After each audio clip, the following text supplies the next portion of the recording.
You only lose when you quit. And if you're still in the game, that's really what it's about. I have this potential, I feel it, and it's just not being realized. You need to talk to that guy to save this city, man. When the playoffs come, he needs someone to talk to because mentally. Yeah, dude, like it's not a skill, right? And that's a prime example. What if you build your mental skills the same way that you build your physical skills and you're proactive? You don't know Forrest Griffin? No, I don't. You're a fake fan. I don't. Yeah. The break talk, you're taking it to another level. Better get ready with your host, Adam and Loreto. The dopest show that you ever heard, ever seen. The podcast about nothing and everything. Yeah.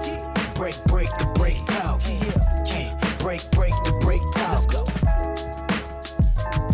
Our guest today is the founder of MindLock Mental Training and the former captain of Canada Taekwondo. Welcoming our guest, Dylan Nadler. What's up? Thanks for having me. Thanks for coming on, Dylan. Long time no see. Last time I saw you, actually, you were the mental performance coach for the volleyball team I coach, man. And man, did you ever help us out, man? Our boys needed it more than ever. And I mean, you took it to another level and brought our team to another level. And we got to get into it today of how much of an impact the things you do help athletes nowadays. So I can't wait for this. It's going to be awesome. Let's do it. Yeah, it was fun to come up and work with the boys. Yeah. They're a great group, man. It was it's great learning that side of things because like even when I played sport, like I went through those things, and I just don't think that there was much of an avenue where there was like people like you that actually were able to help young men and girls and women in their sport, right? Like it's just something that's not talked about enough, and I think needs to be, because it's a huge role in sport everywhere, absolutely everywhere. Yeah.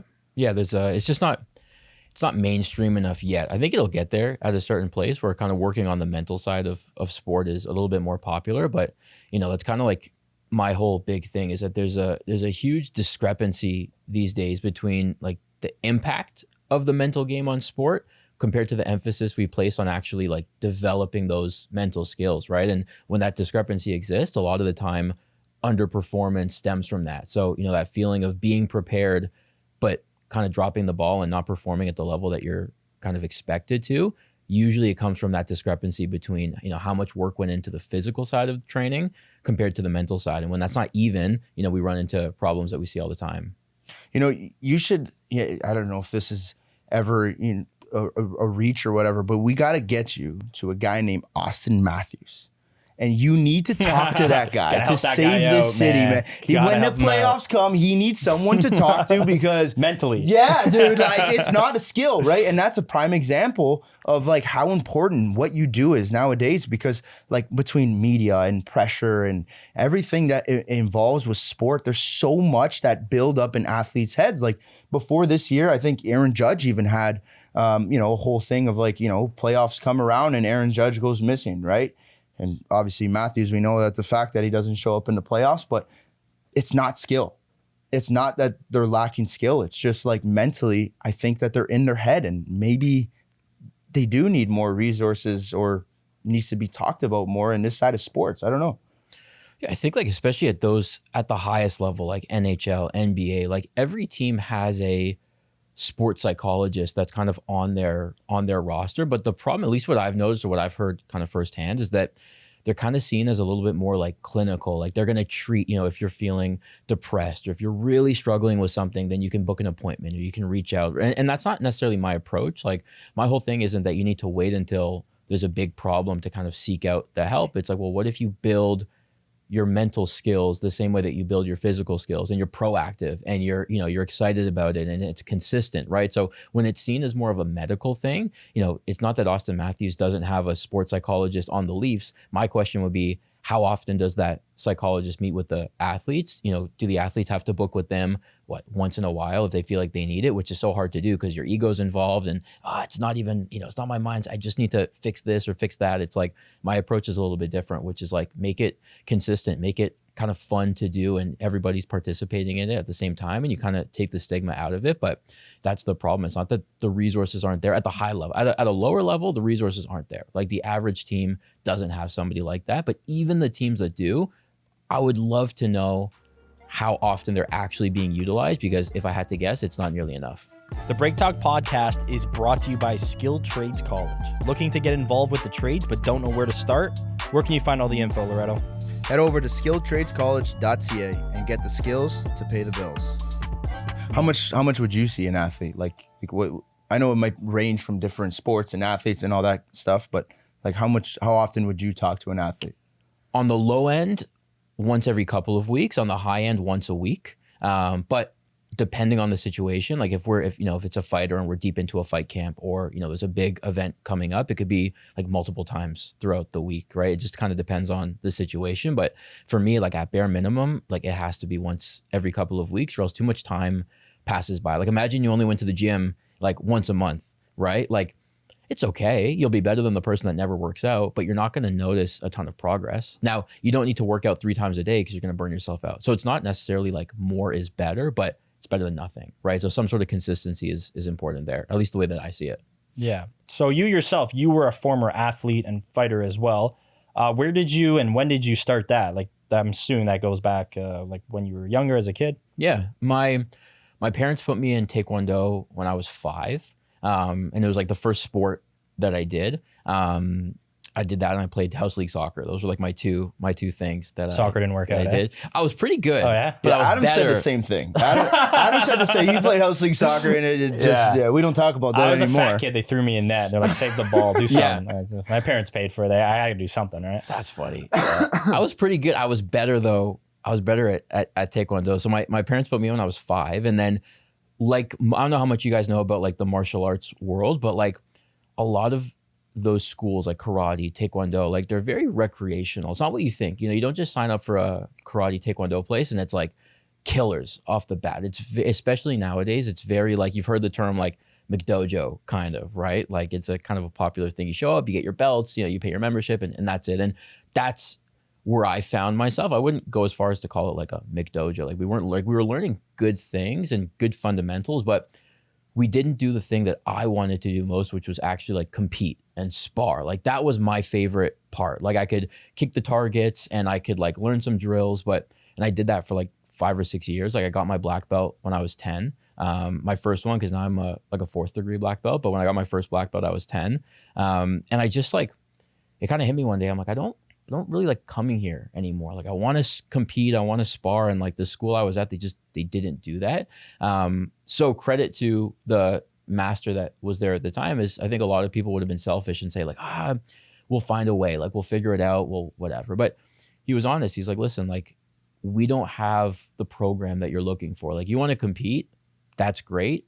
We're not that type of school, but he was very connected and he knew like a ton of different instructors and coaches and teams. And he's like, I'll give you a list of the people that I know in the space. Try them out. You have my blessing. Like pick one of those clubs that work for you. I was like, perfect. So then this was like grade 7. So I was like 12. And I had this like long list of places to go to. And I showed up to the first one. I guess at the top of the list was called Authentic Taekwondo, maybe because it was like an A. It was at the top. So I go in there and I sit down with the coach and, his name's Master Farad. And we're talking and I like the stuff that he's saying and it's like really interesting. And then he's like, well, they're doing a class right now. Like, why don't you just come in and sit? At the time, I couldn't do the class because I broke my hand at like the first and only tournament I had done.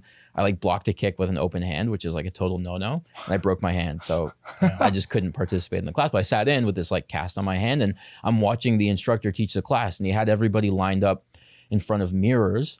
And he's like, hey, watch, like I want you guys to throw a roundhouse kick, but when you throw the kick, like watch your shoulders, watch your hips, like are you telegraphing? And as he's doing, I'm thinking to myself, like, man, like there's strategy to fighting. Like it's not just kick and punch as many times as you can until the referee stops it. I'm like, it blew my mind. I'm like, I have to be here. So we, threw out the list of all these other schools, picked the first one, and that's where I was. So from grade 7, again, I was like 12 years old at the time.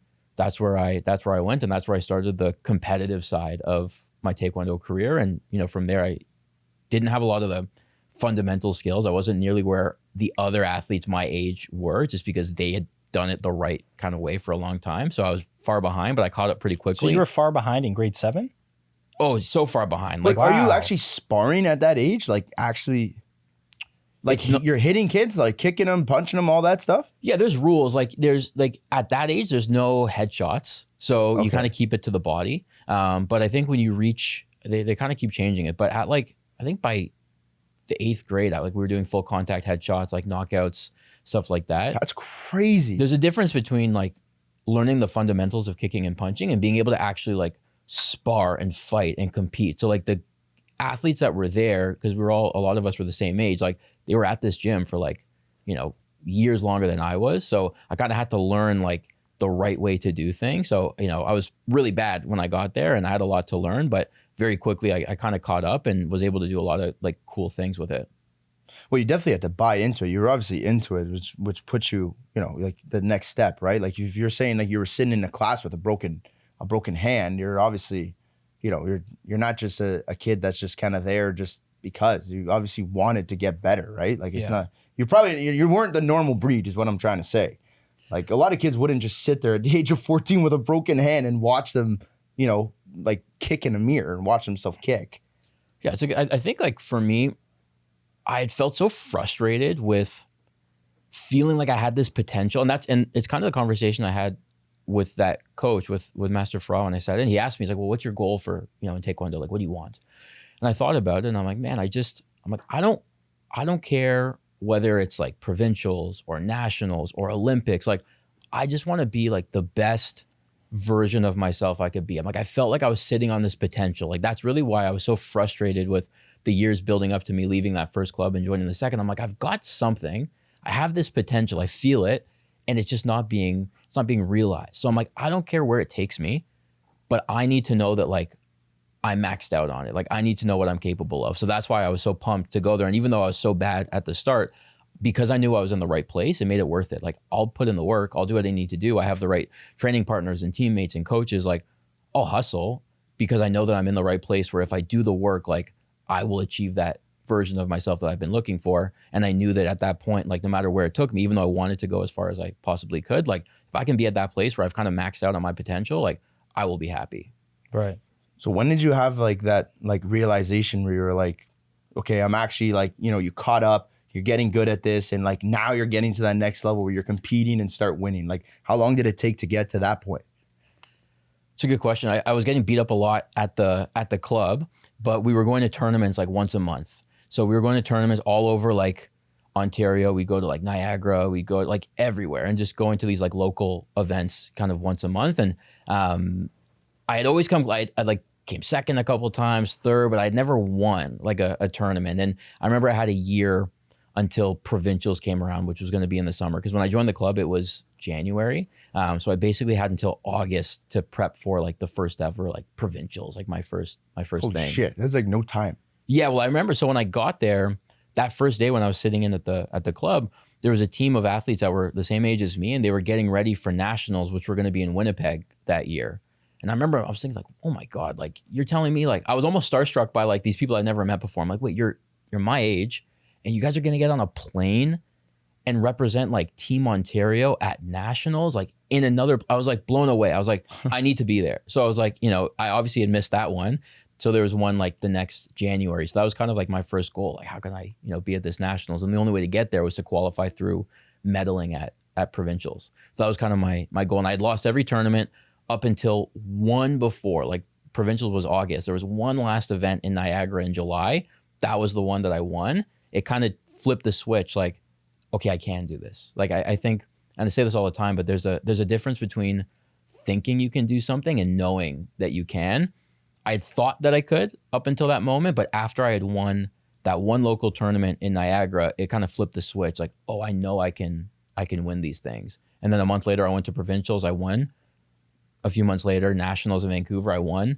And then from there, it just started off like a pretty nice chain of events of like really doing well at these like international competitions. I think like 3 months later, I was in Germany, Las Vegas. Like we were doing a lot of international stuff, and it was a slow build, but I got the hang of it pretty quickly. So for you there now, you're winning these nationals, you're competing across the world.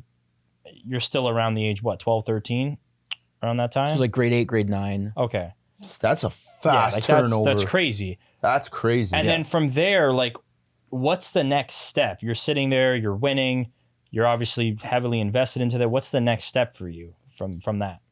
I guess with a sport like Taekwondo, the goal is going to be Olympics, right? It's tough because it's not a sport. There's not a lot of upside like career wise. It's not like NBA or NFL where like if you make it, you're good. You know, Taekwondo, like a lot of amateur sports, is like purely passion based. Like you're never going to make money out of it. You're never going to be famous out of it. It's just like to say you did, right? So, you know, my goal was always Olympics, you know, world championships. I wanted to be like ranked #1 in the world. I thought that was like a pretty cool goal to have. So everything you do is with that in mind. Like, okay, I need to compete. I get experience. I earn like ranking points the more that I go. And you just kind of like set those goals along the way. And, you know, again, like when you're starting off with international competitions, you really just, you'd like to win, but it's about getting experience and traveling and just understanding all the dynamics of like international fighting compared to just kind of local stuff. But then eventually I started to win like the international events and, you know, my ranking was getting better and better and, you know, it just kind of sets the stage to compete at bigger events and stuff like that. So, you know, my goal was always Olympics. And again, it's a passion sport because there's not a lot of kind of next steps after that. Right. That's your peak. Yeah, really, like it pretty much is. Yeah, there's Olympics, there's world championships, but yeah, like most amateur sports, like there's nothing that you're like this is going to change my life forever. It's not like baseball. You know, you once you make it, you're good. Like it's not like Right. that. Or even in the UFC now, we're like if you're an MMA, it's hard to get to the UFC, but if you make it, maybe not. If you make it, there's still kind of a next level. There's a lot of people that kind of make the UFC. They have 3 fights and they're out, but like there's a pathway to you being like perfectly successful, financially free, all that stuff. But like amateur sports just aren't like that, especially in Canada. It's hard. It's hard. It's not an easy pathway, but I mean, I guess you could say like you could win like nationals or #1, you know, #1 in the world. And then maybe you start your own gym or you start training kids and you can kind of start like, you know, your own business in that sense. But I mean, for an athlete point of view, you kind of do peak out, right? And it's hard to really climb that mountain and then be financially free. But if you do, I mean, that's pretty sick. You could basically say you could beat up anyone in the fucking world and like you're financially free from it, right? It's pretty cool. Yeah, I think. I mean, I don't know. And that's the just thing. me. I didn't want to open up a club because I hated teaching. I hated like teaching classes. I like being the athlete, but anytime I had to step in and teach like a kids class or whatever, like some of the high performance stuff I liked, but if it came to teaching like kids classes, it wasn't for Really? me. So I knew that, okay, like my pathway can't be like the traditional one of be an athlete, leverage that to open up a school. Like wasn't for me. So you just I guess you did. Was it like the new generation or just you just didn't enjoy like teaching kids?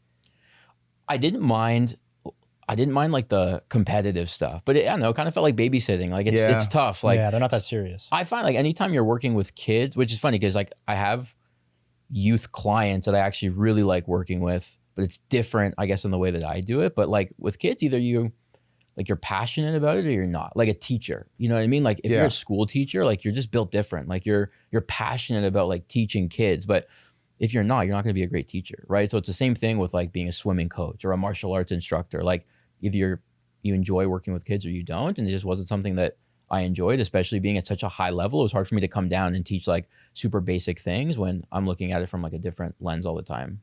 It's a good point though. I agree. Like, you know, I coach volleyball as well. I don't think I'd be able to coach like the youngest ones, like teaching them the fundamentals and stuff like that. Cause you're right. It is the jump down from like the high level that you play or you compete in to go all the way back down is like, I don't know. It's a different love. I see what you're saying. Cause I picked up these boys, like started coaching them. They were 15U. So, I mean, they had already had all the like, you know, basic stuff. And then you bring them to that next level, right? And now they're playing at a high level at university ball and college ball. Like that's where my career was. But that lower than that, I agree. I don't think I'd be able to do that. It's tough. You just have to be like built for it and like passionate about it. It just wasn't for me. Yeah. So then where did you like, so after that, then you obviously peaked in your Taekwondo, right? Like where did you, like how did you MindLock come into play and like you were like, yeah, let's do this, right? You didn't want to open up a gym, but how did you think like, let me do something else in this sort of industry? It's funny, and it's not going to sound believable, but I almost always wanted to do something like this, which is weird because it's not a traditional pathway. Like actually my first, like the first thing I ever wanted to be was an astronaut. Like when I was like 5 years old and you asked me like, what do you want to be when you grow up? Like I wanted to be an astronaut. I wanted to go into space. And then one day my parents were like, listen, like number one, most astronauts don't even go into space. And number two, like you have to be really good at science. And like I didn't like science. So I'm like, wait, I need to be great at science. And out of all like the astronauts, like a fraction of them even go into, I'm like, no, there's no way. So that kind of like burst my bubble of being an astronaut. And then again, like funny enough, I kind of just, this was it. Like if you, in my 8th grade yearbook where it says, what do you want to be in 20 years? It says sports psychologist. Really? Wow. Yeah. In 8th grade, I just knew, I'm like, I like sports. I like mindset. Like I just like the way that people think and behavior. I'm like, maybe I could piece it together. I mean, I had no idea like how it would work out or what it even looked like, but I just knew I wanted to stay in the sports industry. And I was passionate about like the mental side, which is weird at that age, but I just liked it. Were you like that guy in the friend group that like someone always called and they were like, you know, like kind of trauma dumping on you and like you were helping them through shit, or was that was nothing to do with it? Kind of, like it depends. I think like I would give good answers to questions, but it's tough. Like you know, if you were gonna ask my best friends and my teammates, like when I was training, like I was such an asshole to everybody, and not even in a bad way, but I think you have to have a level of like selfishness and ego to be like, especially a fighter. So I definitely leaned into that, but I think I had a pretty good balance where like I could have a good conversation with someone about, you know, the things that they were going through too. So I kind of had that balance of like, I'd push the people around me, but also support them equally. But yeah, it's not even so, I can't even say that like, oh yeah, I was always the guy that people came to. Like that'd be a pretty easy transition, but it wasn't even that. I think like, if I really had to think hard about it, like my dad was in advertising growing up. Like he worked at an ad agency. So sometimes I would ask him questions like about advertising, like, oh, like why do they, I was curious, like when a car brand comes out with a new car, like why do they name it a certain name, right? Like they come out with a new car. I'm like, what's the demographic? Like I was really thinking about that when I was like 9 years old, like, oh, the name of the car is to trigger like a certain person to buy it. So if it's like a more masculine, like pickup truck type of thing, they'll name it something like a Raptor. And right, like I was thinking like, oh wow, like there's so much psychology to everything. Like the moment I figured out like what psychology was and behavior, I'm like, this is cool. And I also knew that I loved sports. And I mean, I was watching UFC and stuff since I was like 9-10 years old. So I'd always loved fighting. I'm like, those two things could probably come together. I had no idea how it was going to look, but I went from astronaut to sports psychologist and never looked back. So when did you do the whole pivot thing? Like, is this, because we know you were the captain of the Taekwondo for Canada. And I'm assuming you did that first. Yep. And then after that, first of all, how did you get that gig? First off, like that's a big gig, right? You're representing Canada. You're the captain of the Taekwondo for Team Canada. How did you get that gig?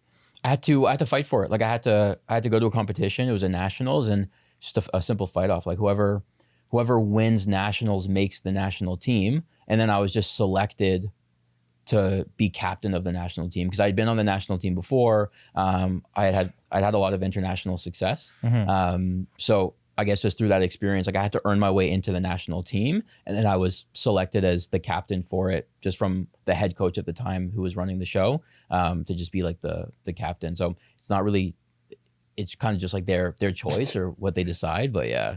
Usually when someone says they're a national champion, they have to win nationals to say that. I get that. But obviously there's just clarify. I thought maybe you were confused. Like, how are you a national champion? Just signed up. Like, I just signed up for it. No, but my question was more like, I'm assuming there's a shit ton of competition with that. And you're the captain of the Canadian Taekwondo team. And then you pivot into MindLock, right? Yeah.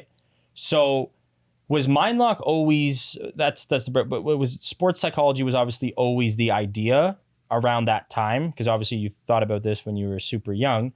When did you kind of go full throttle with this? When was that huge, like, you know what, fuck it, I got to turn this into a business? Yeah. I would say, so I stopped competing at the end of 2017 and I kind of sat there and I'm like, I was at school in university for psych at the time also.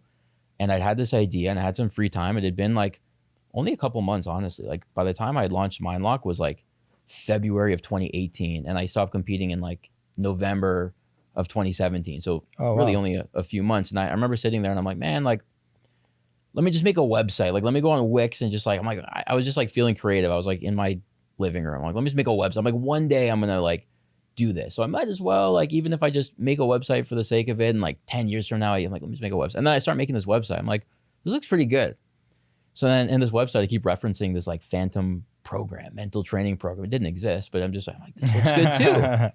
And then I had this moment. I'm like, why? Like, what am I waiting for? Like, why not just start? Like, there's a lot of things I don't know, but there's also a lot of things that I do, especially by the end of my career. Back to your kind of question before, like people were kind of starting to come to me and ask me more specific questions around it. And I really enjoyed that part too. So I'm like, let me just see, like, worst case, who am I to judge if I'm ready or not? Like, the way I saw it was like, it's going to happen one way or another. Instead of me being the deciding factor, like, I'll kind of quote unquote, like, I'll let the market decide if this is a good fit. Like, I'll just go out there and either people like it or they don't. People register or they don't. People who register continue or they drop out. And that's how I know that, that's it. So for me, that's kind of where I learned, like, let me just start. And I think that's been a good philosophy for me too. Like, moving forward with everything in my life is like, instead of overthinking it, I'm like, let me just do it. And one of two things will happen. It'll crash and burn. And then at least I know, like, that's a moment to pause and reflect and kind of think about how I want to go about it, or it'll work. And it would have been stupid for me to hesitate and second guess myself. What's up, guys? Quick intermission here. If you're enjoying this week's episode of the podcast, make sure to like, comment, share, and subscribe, and rate us. And leave a fucking review too. All right, let's get back to it. Okay, Dylan, so we have to ask you the name MindLock. Where did that stem from, and where did you get the name? Did you fucking do it already? Hurry up, go do it. It's a good question. I think there were a couple things going on at the time. I was like really big into watching NBA.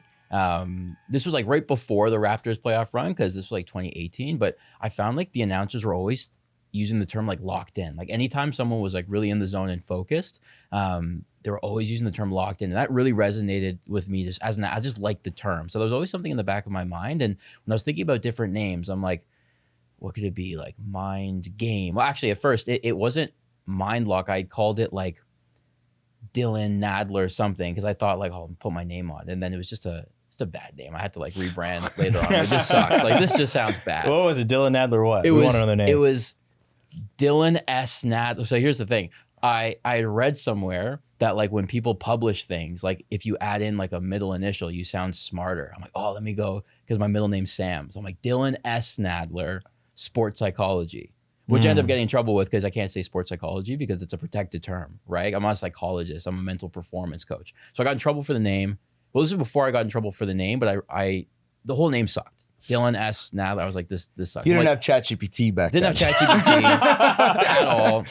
And I'm like, I got to be creative. And I'm also like, this isn't very scalable. Like, I was also watching a lot of Shark Tank, and on Shark Tank, they always talk about scaling something. And I'm like, well, this isn't scalable, because if it's with me, like, what happens if I want to do something else, or not do something else, but like spend my time, whatever. Like, it starts and ends with me, or maybe I, have a team and I retire. Like, how can this live on? So I'm like, I have to come up with like a brand. Like, when you're driving by a building and you see a, headline somewhere, like, what's going to make you think like, oh, that's cool. Especially because the space of like mental performance, it wasn't a cool thing, right? It was still very like therapy feel. I feel like that was so untouched at the time. Yeah. And I feel like it still is, to be honest. Still is, but even more back in 2018, it was like totally under the radar. So I'm like, it needs to sound cool.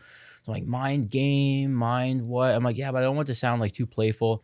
So like, what about Mind Lock? I'm like, because you're locked in. And the way I saw it, and I still see it, is that when you think about underperformance, right? Kind of something I touched on at the beginning. Underperformance is when you're prepared, but you kind of lose track of it. The closer that you get to the performance, you get nervous, you get anxious, you're losing it. So what I saw, a lot of people ask me, like, oh, mind lock, it's like you're unlocking your mind. I'm like, I actually see it the other way.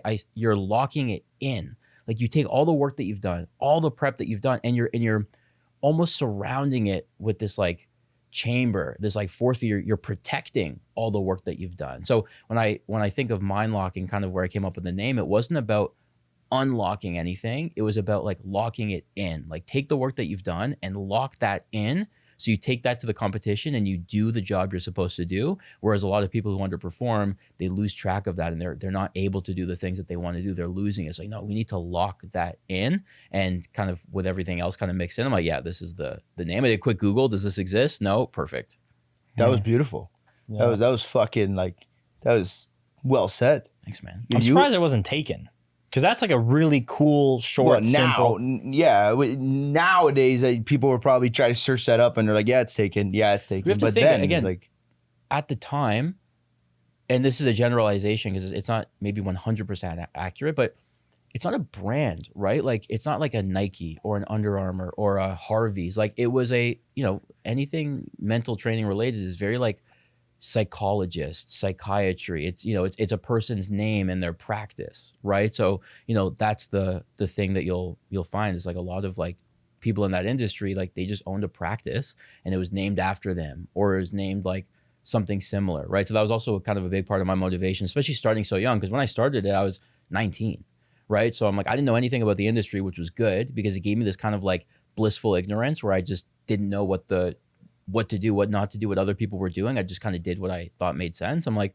why don't we make this a brand? Let's make it cool. Like that was also my vision, was like, why can't mental training be something that people are excited to do and they're proud of, right? Like when you crush a workout, you'll put up a selfie and you're proud of it because it shows the hard work that you've done. How come when people go to therapy, it's like hush hush? It's like no one talks about it. They sneak out. It's not something that's cool. I'm like, well, that sucks. Like no wonder people aren't doing it if there's the stigma around it. Why can't we make mental training like exciting and popular and cool the same way that other parts of training are? So that was kind of part of my methodology also. It's like, if we create a nice brand around it, I can be the face. I'm younger, like I'm former athlete. Like let's do this the right way and break the stigma around mental health.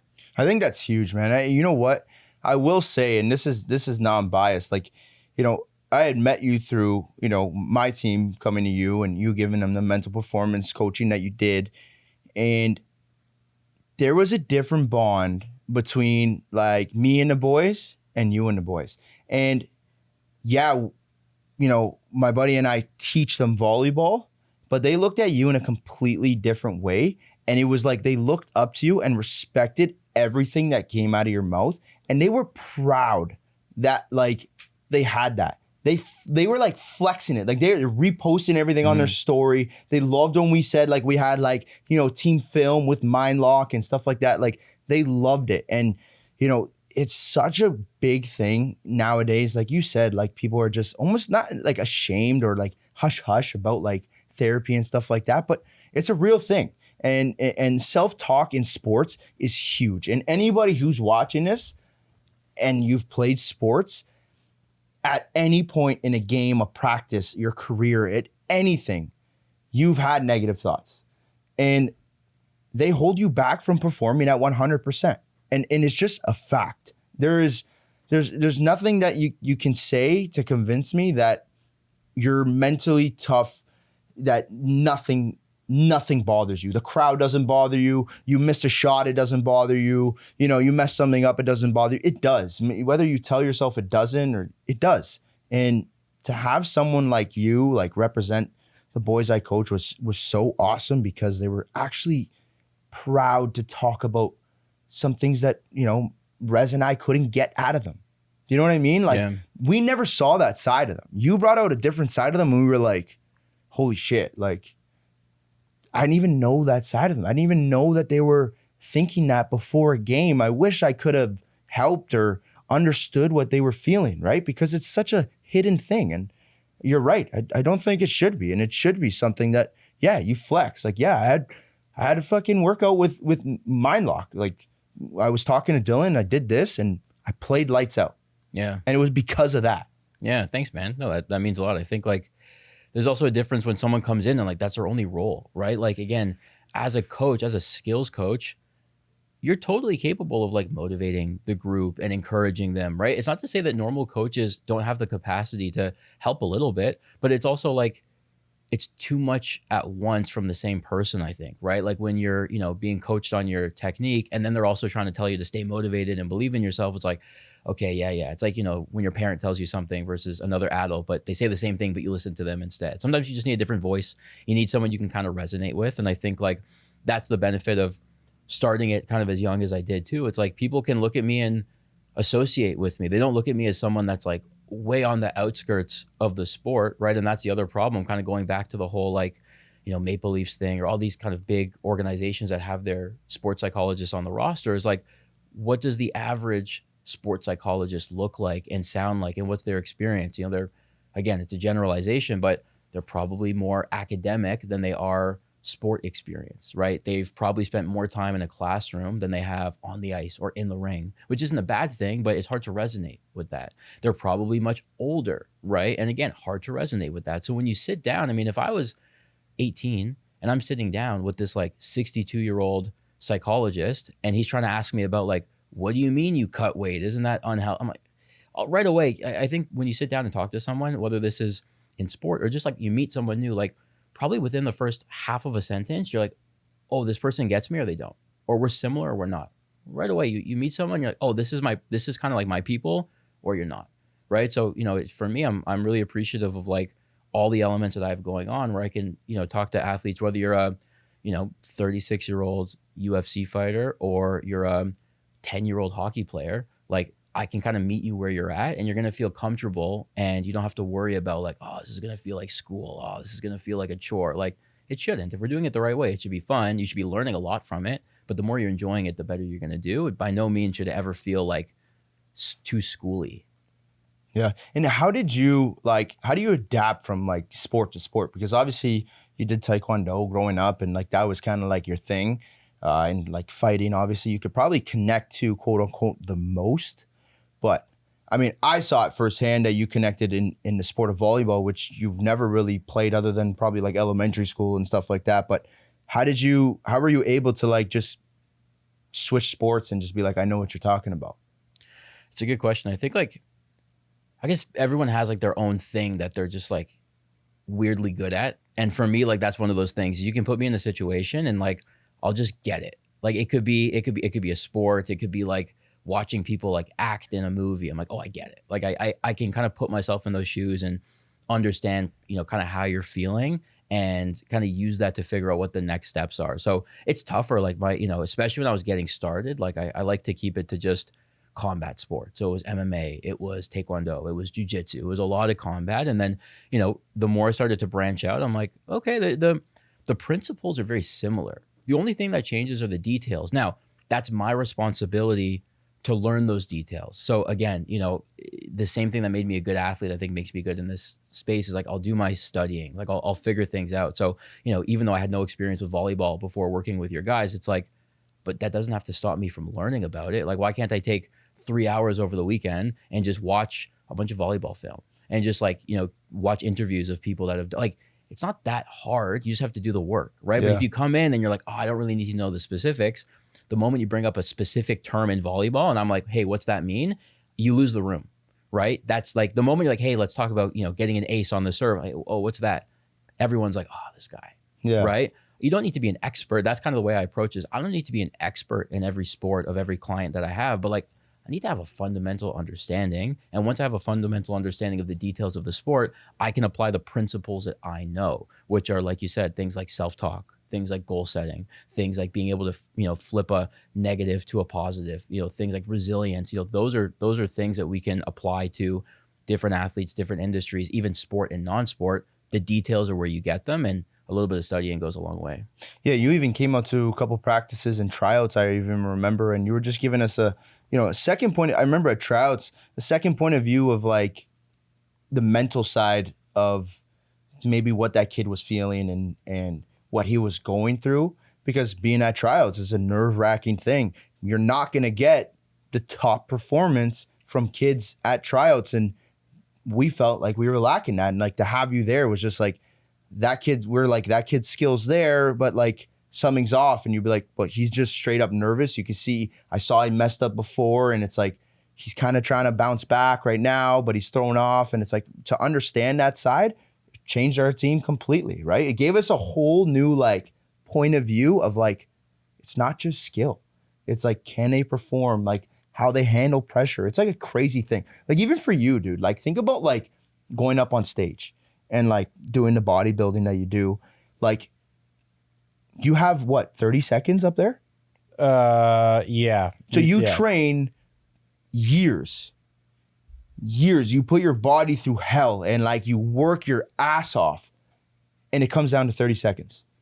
Yeah. Well, there's different aspects of it. There's like a 30-second individual, and then you do where you're up with the group. My point is the ratio is insane. Yeah. The amount of time you put into your performance is just like, so it's like if you had a guy like Dylan that was able to like, hey, like, you know, you put in all this work, trust what you're doing, all this stuff, all the good things that he said. I'm quoting him because I've heard him do it before, but like that helps you. Yeah, I could have needed you that day, man. That was nervous. There That you was go. nerve-wracking, man. It was, just like, you know, never even done anything like it. Just you go on stage, there's like 150 people, which is not a lot of people, but it's just like lights in your face and it's just music hits and it's just like, whoa, you know, but you go over your routine a lot and it's just like, you never actually go through the mental side of it, right? Which is something that I would have, at the time, I would have loved to had some insight on that for sure.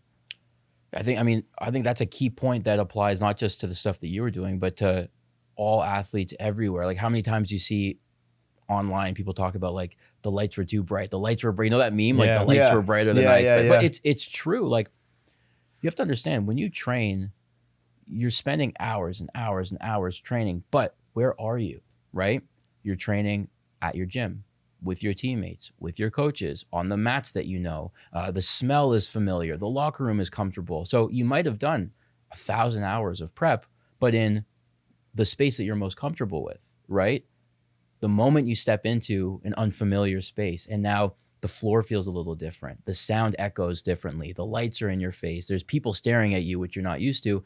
That's like the perfect recipe for underperformance. And what's a good example is Contender Series, right? When people fight in Contender Series and you hear them afterwards, people that have lost or people that have underperformed, very rarely do they say like, oh, that the other guy was just better than me. Like that was a tough matchup for me. What they usually say, man, like the lights were brighter than I expected. It was weird to walk out with no walkout music. I always walk out to a song, but on Contender Series, they don't walk out to walkout music. There's no crowd other than a few people. Oh, Dana's sitting right there. So it has nothing to do with their skill and their game plan. Their coaches have spent all this time on the game plan, watching film from the opponent, but that's not what gets them for the most part. It's the lights, the cameras, the lead up, the interview process before, the stuff that you don't train for, right? So that's kind of back to what you were saying, which is that like, you know, underperformance or nervousness, or when, you know, people kind of fall into that habit, it's not always because they just couldn't deliver. There was something distracting them. And usually, you know, environmental factors play like a huge role in that, right? If you guys recorded 100 podcasts in this room and you're like, oh, we've got this, right? And then someone invited you, oh, you know, the Nelk guys were like, oh, we're going to bring you to our studio. I guarantee you're going to feel super nervous and you're going to be stuttering and hesitant because the lights are different. The room is different. The paint on the wall is different. Even though you guys have, you know, at that point would have done hundreds and hundreds of hours of podcasts, it's in this room, in this couch, you know, it's familiar. It's the lack of familiarity that can screw people up. And it's a thing that people don't practice enough, but that's kind of a mental tool, is how can you kind of prepare for the unexpected in that sense. Have you ever coached a podcaster before? Or? Day one, let's do it. This is all. You guys wrote me into this. This isn't even being published. This is just going to be a session. A private session. So you can pose it. No, we're joking. No, this shit's actually so raw and like, honestly, like for anyone listening, like I know like I'm preaching Dylan so much, but it's because I feel so strongly about it. It's not because I like Dylan. You've worked with him too. Yeah, I've worked with him, but it's not because I like Dylan and I like what he does. Like I like what he does, but it's not because it's like a personal thing. It's generally because I went through this as an athlete and I'm almost mad that I didn't have that outlet and that person that would understand me on that, like that level of performing. Mm-hmm. Like even in practice, like sometimes I just never had that fight in me. Like I never like showed up to like 100% of the time. I wasn't like there. Do you know what I'm saying? Like mentally. But game time, you know, I'd show up and I had butterflies in my stomach and I was ready. But like practice, I'd show up and I'd like, sometimes I just fuck around and I wouldn't take it seriously. And I wish I did. I just couldn't find that reason or whatever it was to lock in. Like, funny enough, like it's not a paid advertisement. I know I keep saying it, but it's true. And that's why I feel so strongly about it, man. And seeing it firsthand with like the boys, like it was like, if anyone, like even you, I'm sure you would have fucking wished you knew someone like that when you went up on stage, man. Sure. Like who knows what that would have changed. Yeah. Would have not been last, maybe second last. Improvements. Yeah. That's all that matters. Yeah. I got a question about, because you started off, you were working individually with fighters, Yep. right? And then now you were saying you were working with like sports teams with, multiple people. How do you go from like individual people to like a group setting? Do you do where it's like, do you grab these athletes individually and talk to them, or are you talking to a team? It depends. Like I'd still say the majority of what I do is one-on-one, but sometimes I'll get brought in, and again, it'll be a volleyball team or a hockey team or whatever. And it's like there's different ways to approach it. It's kind of half seminar, half Q&A. Like you kind of, I like to introduce different topics, work through kind of like the exercise that I think that is important, that kind of develops that skill, and then leave room for discussion, right? So if we're talking about goal setting, that's something that you can do one-on-one, or you can present it to the group. Okay, everybody take 2 minutes and just kind of write down these things together. Maybe, we feel comfortable to share. Maybe someone has a question that helps somebody else. And then there's some sort of application like, okay, now that we've done this, what's kind of the next step? So it's not too tough to go from like a one-on-one to a one-to-many in a group situation. You just have to have better kind of control over like the group dynamics. You have to win them over a lot better, because especially with like, the younger ones, like if one person gets distracted, it's easy for everybody to kind of lose their focus. But you just have to be a little bit more disciplined about it. But the concepts are still the same. The delivery is different. It's the same thing with what I was saying before, like a 29-year-old Olympian compared to a 12-year-old soccer player. The concepts are actually the same. The delivery is the variable, right? So that's kind of one thing I guess that I'm pretty good at, is being able to deliver the content to different types of people and still get the same result. Interesting. Now, you do with the MindLock, right? You've worked with kids, you've worked with athletes, you've worked with older people. You've also actually worked with a lot of known fighters as well, right? I actually just watched a clip of you recently before we got you on the pod. You were just talking with GSP about different clips or different kicks. Sorry. How did you get to that point? Like, who did you work with to get you to that point? Yeah, first of all, shout out to you guys for getting GSP. I saw you just signed him as a partner to the Skills Trade College, which is awesome. I think, like, first of all, that's such a cool collaboration. Like, when you think about athletes and trades, like working with your hands, hard workers, like that's such a mesh. And like the athletes that I've worked with, a lot of the especially older athletes, not even just adult, work is always one of the main constraints, right? It's how do you balance a job with training full time, and not even just a job, not even just the hours, but like something you're passionate about. So I think something like the trades is so cool because it gives like athletes a place where it's very transferable skills. Like the things that can make you a great athlete are the things that make you great in the trade. So it's such a perfect collab. So I just want to say congrats to you guys on signing it. Yeah, that was sick. That was sick. Yeah. Thanks, though. Yeah. Anyway, the GSP store. So what's the question about So GSP? like, how did you even get to the moment? Because like I'm watching the clip and like GSP's asking you about how to throw I believe it's a roundhouse kick? Back kick. A back kick, right. How did that even happen? How did you get the chance to meet him? Where that was were you guys? That was crazy. Like I've only had a couple like starstruck moments in my life, and that was definitely the biggest one. This was in Las Vegas at a karate combat event. So karate combat, it's another kind of sport organization. They fight in a pit. It's pretty cool. And my client Ross Levine, he was the defending champ. He was actually going for like a champ, like double champ status. He was fighting up a weight class. So he's one of the guys I'll go out there for, and we'll spend like all week together and just kind of prep. Like he's really good. He brings me in as part of his team. It's like me as head coach, nutritionist. Like we're just there for him like all week as part of his camp. I get to be in the corner. So GSP was one of the like the ambassadors for karate combat. Like he was doing commentary. So it was him. Wonder Boy Thompson was there, which is cool. I got to meet him. Sick. He's like so nice, like exactly what you think he'll be like, Wonder Boy. Like he totally is.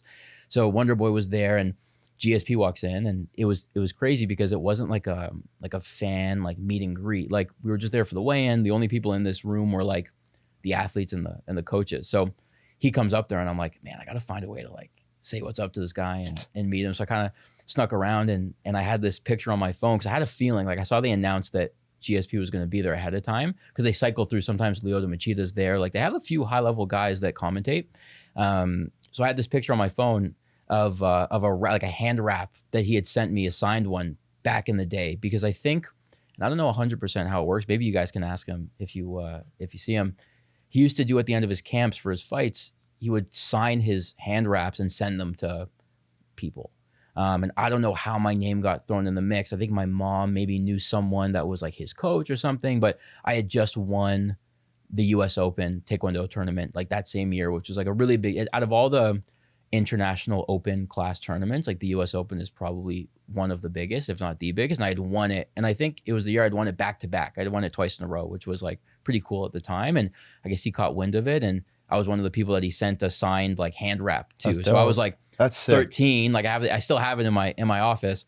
And so I showed him a picture. I said what's up to him. I showed him this picture of the hand wrap. He had no idea. He did not remember at all. He was like trying to, when someone's like trying to play it off, like, cool. Yeah. I'm like, he doesn't even know what I'm talking about. I was like, oh, I used to Taekwondo. I showed him the thing, and I got a picture with him, and I was expecting just to like, I was like, if that's where it ended, I was like, my life is complete. I got my picture with GSP, like, that's it. I could die now. Like, I'm good. I'm good.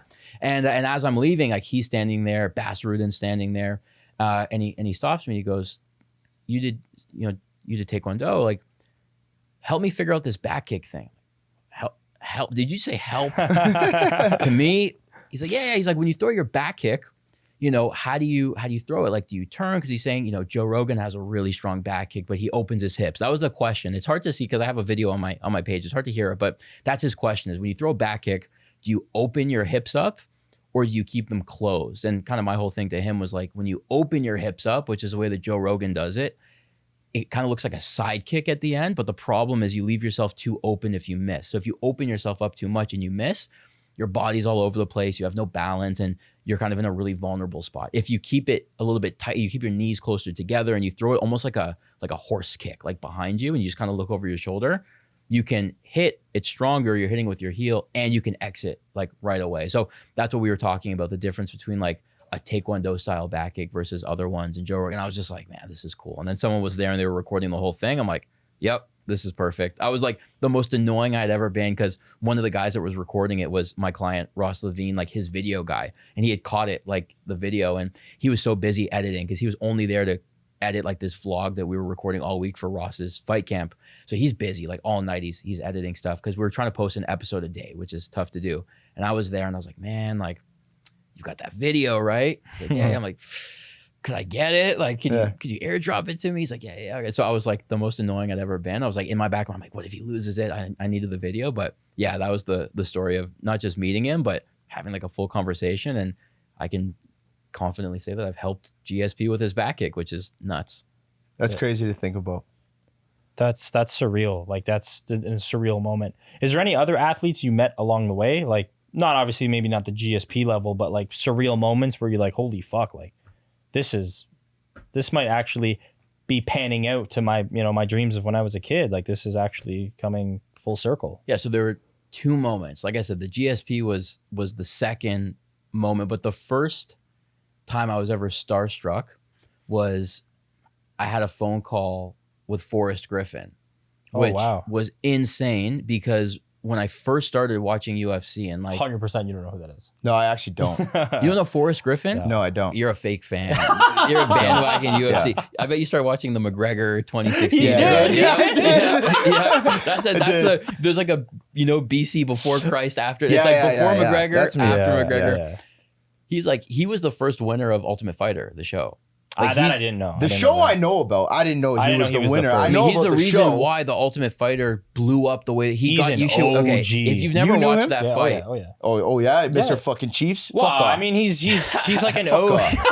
Shut up. When this is done, go home, type in Ultimate Fighter Season 1, like final fight, and it's Forrest Griffin versus Stephan Bonnar, which is a name you definitely don't know. I don't know him. And they just went to. It was like the first like war. It's probably a bloodbath. Crazy. It was the first ever ending of the Ultimate, and that's what it was so good that it's like what got them like all UFC the deals 1? And all the eye. It wasn't UFC. It was the first Ultimate Fighter.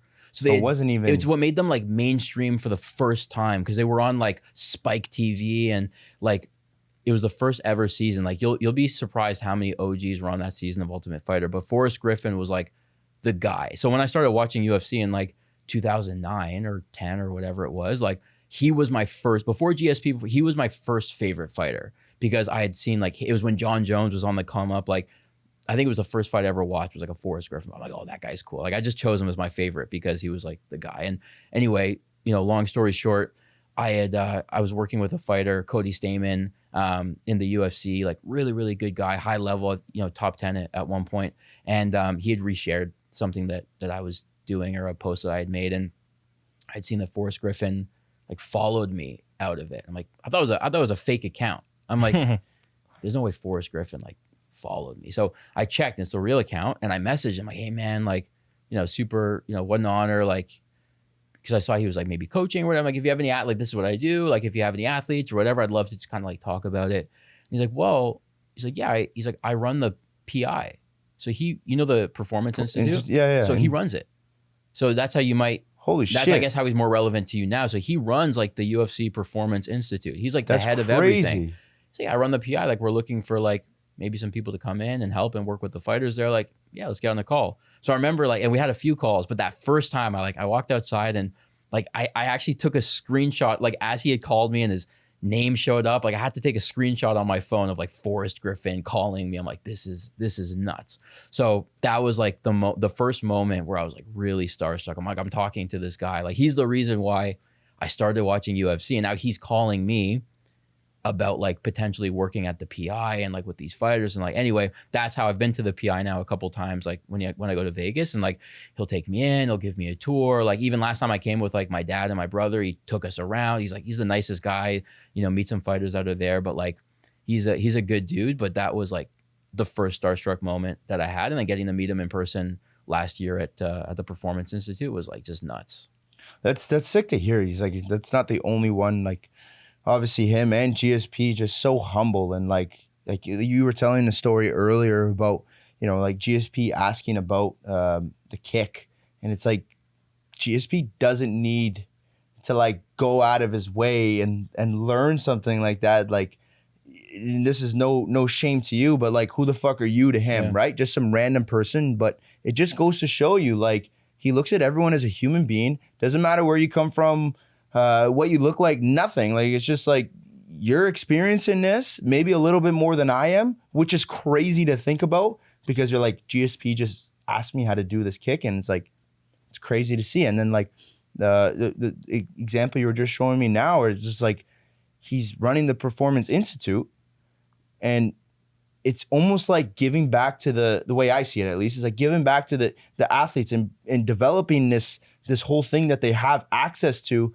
that he probably had nothing nowhere near to when he was back fighting, right? Like we talked to Cody Kovanchek about it, and he was like the meal prep and the doctors and the training and all the facilities. It's like Disney World. Yeah, dude. Like, it's like, that definitely was not available back then for him. And like, for him to be a part of that, it's sick. Like, these guys go out of their way, and they're like doing all this. It's like, they're giving back, but not just giving back, like showing like, real human. It goes like, to show you how much they love the company too. Like, besides fighting. Yeah, but it's not even just a company. It's more just like, they're just good fucking people. Yeah. Like, I wouldn't even go as far as to say giving back. I think, so we in martial arts, we call it like a white belt mentality, which is like always learning, always open. So it's not even like it's not even about charity. It's not like, oh, you know what, like, I see this kid on the come up, I want to do something nice for him. It's not even about that. It's not even charity. It's about this white belt mentality of, there's always something to learn. Even someone that has a fraction of the experience that I have, maybe they learned one thing along the way that I didn't, and I can learn from that. And that's the one thing that I've noticed with very successful people, whether it's the athletes that I work with or the companies and the CEOs, because I do some of that stuff too, is it's like,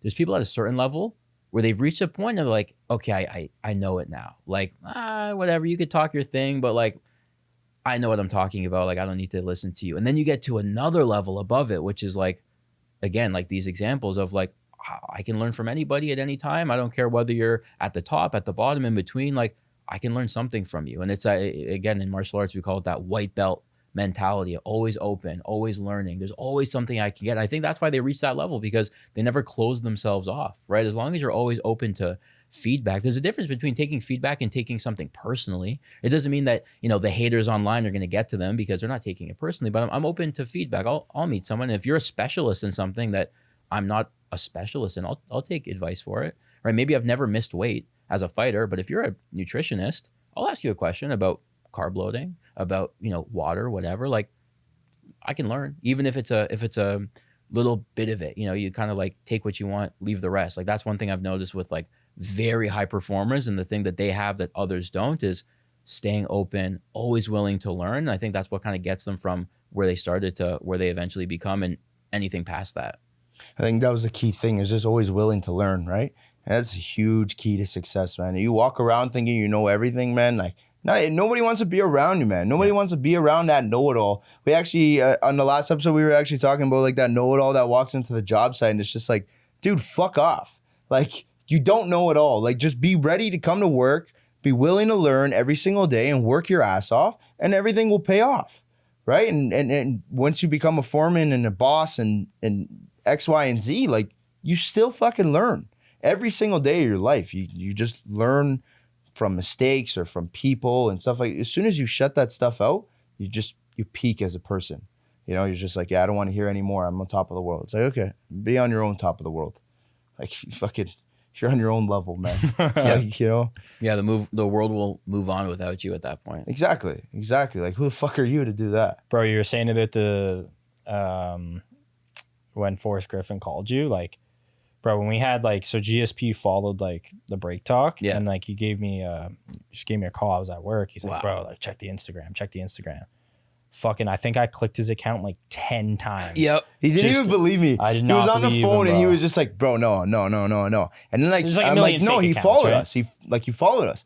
And he's silent. And when you hear someone like tapping their screen, he's like tapping it. He's just like tapping it. Yeah. He goes, bro, there's no fucking way. He goes, what the fuck? And I'm like, yeah. It's really, and I was calling, he didn't answer me. I think I called you like 2-3 times because he didn't answer me or whatever. I'm like, you gotta check your fucking phone. Yeah. It was so surreal. Dude, it's crazy because it's like, even for someone like yourself, like, you grew up on Forrest Griffin, you're a big fan, watching him and stuff like that. Like, just receiving that call, it just goes to show you like, fuck, like this work is paying off. Like that dream you had as a kid, like that full circle moment, it must be crazy. And now it probably motivates you moving forward for new ideas or businesses or where you see yourself projecting in the future. Like, I mean, if you want to touch on anything that you have upcoming or you're working on right now, feel free to touch on that. Yeah, I think a couple of things. Like, number one, exactly that. Like, you never know when opportunity, and it's tough because like it's such a cliche. People say, "Oh, just don't give up." It's such I hate it. Like, I hate cliches because there's so much value in them, but they go over our head, right? But the thing is, like, if a cliche is, it means it's a statement that's existed for so long and been true for so long. Like, I mean, in theory, it's like some of the most valuable information, but it's a cliche. It goes over our head. Simple things. Don't give up. Keep going. It's like, yeah, whatever. But it's the truth, right? Like, you only lose when you quit. And if you're still in the game, that's really what it's about, right? You could be a fighter I had a fighter, he was 5-fight losing streak or something like that. We started working together, and this, isn't even a plug, but we started working together. He went on a 7-fight winning streak. Right. And again, is that all to do with me? No, there's other factors involved. I'd like to think I was a help in that, but a lot of people would have quit at 0-1. Oh, I'm not undefeated anymore. Fuck, I'm going to quit. I wanted to be undefeated. Right. 0-2. Maybe this isn't me. 3 in a row. Like, what am I doing? And then he ended up fighting PFL and like really going places. Right. So it's like, you can't stop, and you never know where the opportunity is going to be. I've learned this a lot. Like, through the business side also, it's like there's things you put on a pedestal, like, oh, this is going to be the opportunity that hits, and very rarely is that the one. The unicorn that you see that you're like, this is going to be it, it's rarely the one that is. It's always the random one off to the side. Even with the Forrest Griffin thing, this was through like Twitter, and I think I have 12 followers on like my MindLock. I don't use it at all, but Cody Stamen, the fighter I was working with, it just reposted it on Twitter, and that's where Forrest Griffin had followed me at first. On my 12, that's why I didn't even believe it. I've literally, like, you can search it up right now. I have not posted on Twitter since maybe 2019, and I had 12 followers, probably still have 12, and he followed me there. And it's like, you literally never know. You never know where it's going to come from. You just have to keep yourself in the game, right? That's just kind of a big part of it. And I think it's a good lesson for everybody, whether you're an athlete, whether you're, trying to climb like the corporate ladder or build a business for yourself, or you're in school. Like, if you believe in it, just do it and keep pushing at it, because there's so many times along the way where people could have quit right before it hit, right? And it's like, you just don't know. You never know when You know, that's why it's so important to have that's another cliche that I hate. Like, you know, be passionate. But again, the passion is what keeps you in the game. Because if you're not passionate, then that's what's going to cause you to quit too early, right? So the passion is kind of like the fuel that keeps you going. You follow the map and you're going to get there, you know, one way or another. So it's just about kind of like keeping yourself in the game and never turning your nose away to certain that's again, kind of back to that white belt mentality. It's not for me, right? You know, this is episode that you guys have recorded? 7 now. 8. This is 8? I think it's 8. Right. Well, again, what if either me or another guest, right? You guys just had the Blue Jays guy, Roger Ray. Yeah. This guy's been on, like, he's probably done press conferences with how many people have seen it, like in person, you know, online, like hundreds of thousands of people. Like, what does he need to do? Come being your third guest on a podcast, right? It's easy, but who knows? Maybe out of the 112 people that listened to that first episode, maybe there's 3 of them that are like really pumped about it. And out of those 3, 1, and then he ends up, you never, like, you literally never know. So it's like, you just, you know, my coach used to say all the time, like, opportunities are falling around you at all times, but they're never going to fall into your hands. You have to reach out and grab it, right? There's always opportunities everywhere around you, but they're never just going to fall in your hands. You have to reach out and grab it. And I think that's a philosophy that I've tried to follow a lot of the time too. So yeah, I guess in terms of what's next, like, online, on Instagram, TikTok, everything's MindLock everywhere. I just try to post. Hold the fuck up. I could run through a fucking wall right now. Like, that came to like the Dylan show. Like, you're telling me you're not sitting there like that was like motivated. Bro, pure and natural. Like, I could fucking run through a wall, dude. I hate to cut you off, but go for it. No, dude, like, it's just like, I don't know. Like, I have to say it. Like, if that's not like a pure example of this dude, like, just being him, like the raw, like, true person that you are, and like how good you could speak to literally anything. Like, I mean, like, fuck, like, that was a prime example. Like, dude, I'm sitting here like, fuck, like, I thought I was rambling. I'm like, this is good. I'm like, nah, fuck. It's motivating, bro. It's actually, it is motivating. Cause like, even with like, you know, the saying, there's a lot of people who don't believe in motivation, right? They believe in discipline. And that's like a factor you're saying about passion. Like, passion takes you on the road, but sometimes people may lose passion along the road, and then motivation falls off, and then it just relies on discipline. And it's like, you're really good at like remembering people kind of where they started or why they started, or just getting them mentally through those like road gaps or those like different potholes along the way. And I think it's beautiful the way you word it. And obviously you're an expert in this field, and it's just, I do think it's an underrated aspect that not a lot of athletes actually think of, or they think it's more of like a mental thing where they may feel like, oh, it could be my game, it couldn't be anything mental. And I feel like that's just such an untapped, beautiful thing.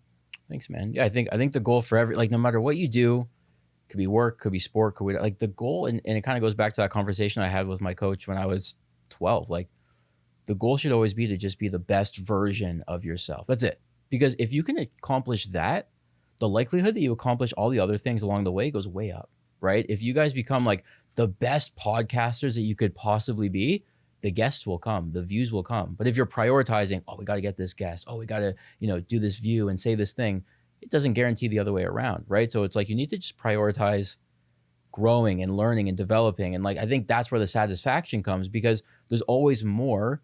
So how can you guarantee fulfillment, right? If you're a fighter and you made it to the UFC, you always told yourself, okay, like, if I can make the UFC, I'll be there. And then you make it and you're like, okay, I'm on my first contract. Like, when I get the second one, I'll be good. And then you get your second contract and you're like, but like, I need to be ranked. Like, I don't want to be another guy. Like, I need to be ranked. And then you get ranked. Like, I want the, there's always more. There's always and then levels. You get the belt. Like, but I want to be champ. Like, there's always something else. So the question is how do you find fulfillment from what you're doing? Is to look at yourself and say, I don't know for sure, because you'll never know 100%, but I feel like I got close. Like, there's that potential that I had, and I feel like I was able to hit it. And again, everyone's different. It could be, let's say for this podcast, the best version of this podcast might be like no bigger than it is right now. It might be the biggest podcast on the internet in 3 years. Who knows? But we don't know that part. But what we know is if you guys can just be the best version of yourself and create the best show that you can and have the best conversations, when it's all said and done, you're going to feel great about it. Like, we rocked it. Or You get to a place where it's way bigger, but you quit early because you burn out, but it could have been even further. That's why it's not even about like success or how far you go. It's all relative to what you're capable of, right? The fighter that makes it into the top 10 of the UFC, but they quit because they burn out, is going to be less satisfied if they had the potential to be a champion than the person that had no business even making the UFC, but they got into top 10 because of the sheer will to do it. They maximized their potential. They had no business being there and they made the top 10. That person is going to be way happier than the person that made the top 10 the same, but they were really destined to be a champion and they never lived up to it. So it's not even about how far you go. It's all relative to what your potential is. That should be everybody's goal, to max out that potential. And if you're not factoring in the mental game to that equation, well, then that's the problem and you're never going to reach it. Wow. That's fucking Jesus, bro. See what I'm saying? Yeah, like I don't even know how to even, like, that's just so much like facts. Like it's so true because it's like you never hear about that. And it's like nothing, it's not talked about, it's not said, and it's just like true. And I don't know if it's because people are ashamed to talk about it or they're embarrassed to kind of talk about, you know, the mental side of it because they may seem weak or they may seem like mentally not tough or and whatever. that's bullshit. That shit's got to go away, man. Yeah. You know, you see all these the post game or whatever, and like, you know, the head coach will come out and talk to the media. You know, the manager of the Jays team will come out and talk to the media and whatever. Like, what about the mental side of it? I feel like people feel like if someone reaches out to you, right? And I feel like as an athlete, I'm an athlete and I reach out to you because something happened, whether it's personal life or something. I'm at like a little bump in the road right now. I feel like people, not only would they feel embarrassed about it, but I feel like they don't want to be labeled as like, oh, the guy who has to seek counseling. Because you could be looked at like no one knows what you're there for. So it could be like, you know what I mean? You know what I'm saying? Like, you don't want to be known as the guy that goes to counseling. But I think that's the part that's got to change. I agree with that. Yeah. And it's not the guy who goes to counseling. It's the guy that's a step ahead of you, that's taking care of the mental side of things, and actually had the balls and the power to just be like, you know what? Maybe me and you are at the exact same skill level, and we're both plateaued skill wise, but mentally, if I put myself ahead of you, you're fucked. Yeah. Because when the lights come on, I'm prepared for it. And like, how can you compare yourself to another person that is just like, I know when those lights come on and Dana White's staring at me in the Contender Series, I know what I'm going to feel. Yeah. I talked about it with my coach and it's like, I'm ready for this.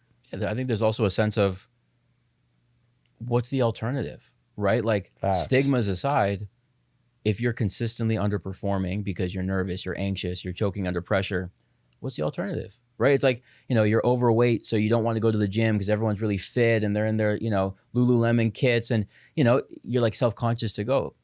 What's the alternative? Not going, making it worse? Like sometimes you just have to do it. That's kind of number one. Number two is what Loreto was saying, which is look at it as a competitive advantage, right? You know, I think there's a big stigma around it and a misconception. Like if I'm working with a mental coach, that labels me that labels me as someone with a mental problem. That's right? what I was saying. People could feel ashamed of that. Exactly. What I'm trying to get to, and I guess this is kind of like my whole thesis around this thing and my vision and what I'm trying to build with this is that it's like treat it as skill building, not necessarily fixing a problem. I would argue that majority, over 50% of the athletes that I work with don't come to me because they have a specific problem. They just are curious around, what would it look like if I was better at this? Like I don't really struggle with anxiety. I have like pretty good confidence, but I've also never worked on it. Like I'm pretty good right now. What could that look? It's like imagine if you had a great physique, but you've never worked out and you never thought about your diet. You're like, I hate those people. Right? But imagine with that base, what they could do. Oh, dude. Right? I tell fucking him all the time, bro. This guy has like the sickest shoulder genetics I've ever seen in my life. And like, man, only if he just went to the gym one time a week. Even if he went one time a week, but you know, obviously you can't convince everyone it's not. But it goes back to the white belt mentality, right? Are you a know-it-all or do you have room to learn? If you're coming into this, you're like, I'm confident, I've never struggled with anything. Okay, it's great that you haven't struggled, but have you elevated? It goes back again to my whole thing of being the best version of yourself, right? You know, you might have a great natural physique, but you've never worked out and you don't manage your diet. Imagine what that could look like if you did. it's going to be unreal, right? So, there's two different ways to look at it. Either you kind of have a problem or a challenge that you want solved. Great. We're there for that. Or you don't necessarily have something you can label and say, oh, this is my problem, but I'm curious. I know that the mental game is at least 50% of my performance. I also know that 0% of what I'm doing is involving the mental game. How much better could I be if I was? And compared to my opponents that still aren't doing it? Because guess what's going to happen in 10 years? Everybody's going to have a mental performance coach. So don't you want to be the one that got on it early? It's like the example I give is like, imagine like strength and conditioning coaches in like the 50s. But back then there was no strength and conditioning. There was no like, you do your thing, you play like an MLB game, your cool down is a beer after. Like that's it. Your warm up is a little shoulder shrug and you're good to go. Like there was no sense of sports science, but imagine like the first group of people that did strength and conditioning. Unreal, or a superpower, right? So that's kind of where I see mindset and mental performance now, which is like in 10, 15 years, the way things are trending, everyone's going to have a performance coach.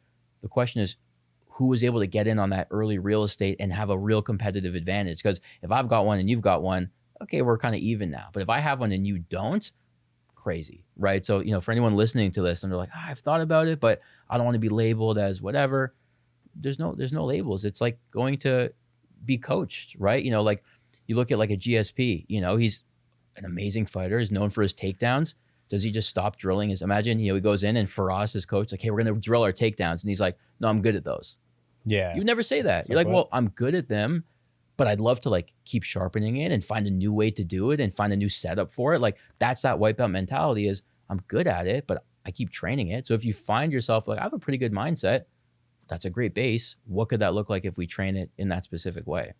Yeah. That's sick. Listen, anyone watching, Dylan, where can they find you? Tell me.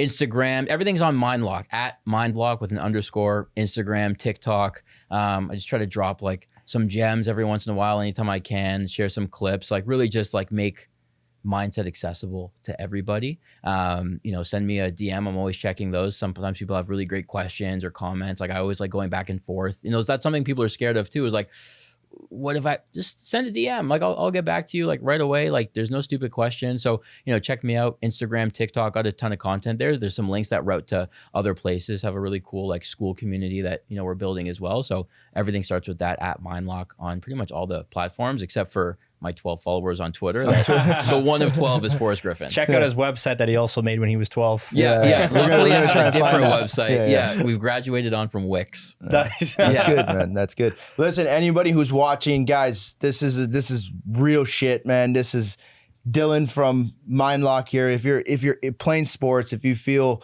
anxiety or anything to do that you want to talk about sports, make your game even better. If you have zero anxiety or you need more confidence, whatever the case is, this is your guy to go to. Dylan, thank you so much for coming on, man. That was an amazing conversation. Break the break talk.